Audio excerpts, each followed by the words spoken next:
大家好，我是飞哥去旅行，现在四川省阆中市。今天和融媒体的小姐姐茂琪，我们一起来游阆中。是的，那今天咱们就在阆中好好的游玩一番，出发。好的。哇塞，非常漂亮，这条路完美的不得了，这个小灯笼太好看了。去年我也来过，时隔1年我又来了，带上你最好的相机来拍照吧。走到门口了，其中一个景点汉那个第二个字叫什么？汉环侯祠。这个地方去年我就进去过了。古建筑，正儿八经的古建筑，这些银杏树非常漂亮。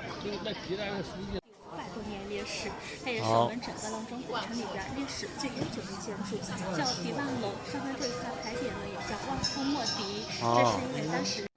今天有解说小姐姐带着我们一起来详细的了解一下，以前我们只了解了个大概。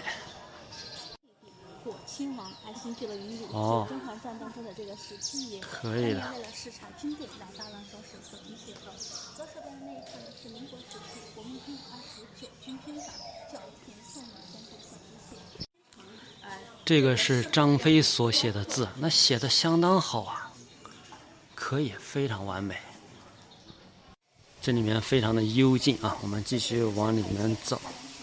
这个地上的地砖应该有很多年了，看一下小假山，环境非常的完美。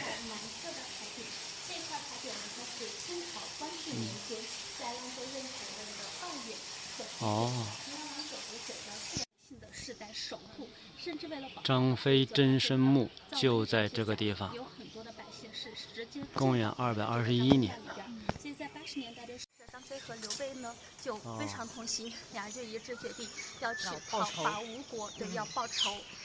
张飞在出发之前，他就让他的部下要范强和张中说他长得有这么黑，而是通过黑脸去表达这个人。三兄弟，张飞、刘备、关羽。这边就是我们非常熟悉的场景了，对，桃园结义，东汉末年，朝廷政治腐败，所以。参观完桃园3结义，我们继续往这边来看看它的盔甲，还有大马。游客明天节假日会人山人海。这是张飞的2个女儿，被称之为皇后，是因为这2个女儿都是嫁给了皇帝，嫁的是同一个人。原来如此。后祖皇帝留下女儿走，2个女儿都嫁过去，所以张飞和刘备不只是结拜关系。张飞的2个女儿非常好看。对，2个女儿呢先。